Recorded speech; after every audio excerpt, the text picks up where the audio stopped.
আসসালামু আলাইকুম বন্ধুরা, আজকে আমি চলে আসলাম আমার খুবই পছন্দের একটা রান্নার রেসিপি তোমাদের সাথে শেয়ার করতে। যেহেতু দুপুরবেলা আজকে আমি এটা রান্না করছি, ভাবলাম তোমাদের সাথেও একটু শেয়ার করে ফেলি। রান্নাটা হচ্ছে ইলিশ মাছের মাথা দিয়ে কচুর ফুল। তো এটা রান্না করার জন্য আমি এখানে নিয়েছিলাম মসুরির ডাল। তোমরা চাইলে কিন্তু এখানে বুটের ডাল ব্যবহার করতে পারো, আবার ডাল না দিলেও কিন্তু রান্নাটা করতে পারো, যেভাবে ইচ্ছা তোমাদের। তো আমি ডাল দিলে আমার কাছে একটু ভালো লাগে খেতে, সেজন্য আমি মসুরির ডালটাকে বেশ কিছুটা সময় ভিজিয়ে রেখে আবার চুলায় একটু পানি দিয়ে বলক তুলে নিলাম, একটু লবণ দিলাম যেন ডালটা সুন্দরভাবে ফুটে যায়। তো বলক উঠে আসলে আমি কেটে ধুয়ে রাখা কচুর ফুলটাও দিয়ে দিলাম, আর দিয়ে দিলাম পেঁয়াজ কুচি, সাথে এখন দিয়ে দিব কাঁচামরিচের ফালি। আর এটা কিন্তু একটু ঝাল ঝাল হলেই খেতে বেশি ভালো লাগে।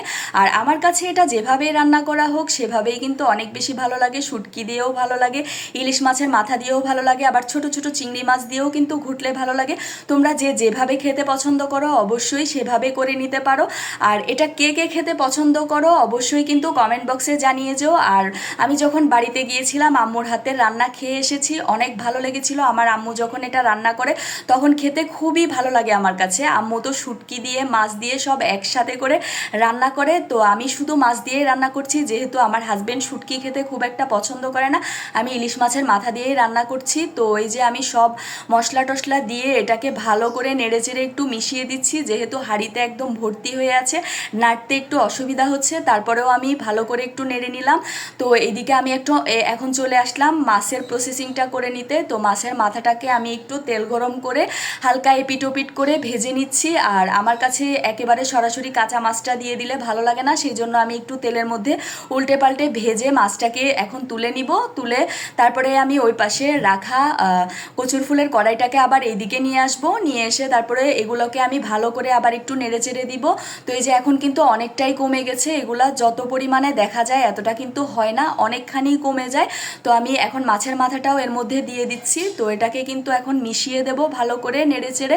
আমি কিন্তু এই মাছের মাথাটা পুরোপুরি ঘুটে ফেলবো না, চাইলে কিন্তু আপনারা যারা কাটা খেতে ভয় মানে কাটা দেখে ভয় পান তারা এটা না ঘুটে এভাবে দিয়ে যখন ঘুটে নেবেন তার আগেই তুলে রাখতে পারেন। তো আমিও কিন্তু যেহেতু আমার বাচ্চাদেরকে খাওয়াবো সেই জন্য মাথাটাকে আমি ঘুটিনি, যখন এটাকে আমি ঘুটবো তার আগে আমি মাথাটাকে তুলে রেখে দিয়েছি। তো এই যে যখন ঠিকভাবে সিদ্ধ হয়ে গেছে আমি ডাল ঘুটনি দিয়ে ভালো করে এটাকে ঘুটে নিচ্ছি। এভাবে ঘুটে নিলে কিন্তু খুব সহজেই মিশে যাবে। আর যখন সিদ্ধ হয়ে যায় তখন কিন্তু সহজে ঘুটাও হয়ে যায়। তো ঘুটা হওয়ার পরেও কিন্তু আমি সুন্দরভাবে আর কিছুটা সময় পানি শুকানোর জন্য নেড়েচেড়ে রান্না করে নিয়েছি। এখন আমি তেলে দেওয়ার জন্য চলে আসলাম। তো তেল দিয়ে দিলাম, তেলটা গরম হয়ে আসলে আমি পেঁয়াজ রসুনের কুচিটা দিয়ে দিলাম। তো এটাকে বেশ ভালো করে নেড়েচেড়ে বাদামি মতো করে ভেজে কিন্তু আমি তেলে দিব। তো এই রান্নাটা কিন্তু আজকে অনেক মজা হয়েছিল, আমার বাচ্চারাও খুব মজা করে খেয়েছে।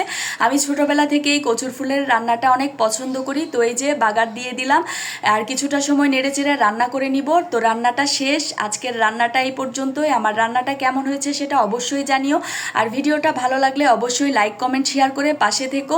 আর এই কচুর ফুলটা কিন্তু আমি বাড়ি থেকে আসার সময় আম্মুই আমাকে দিয়ে দিয়েছিল।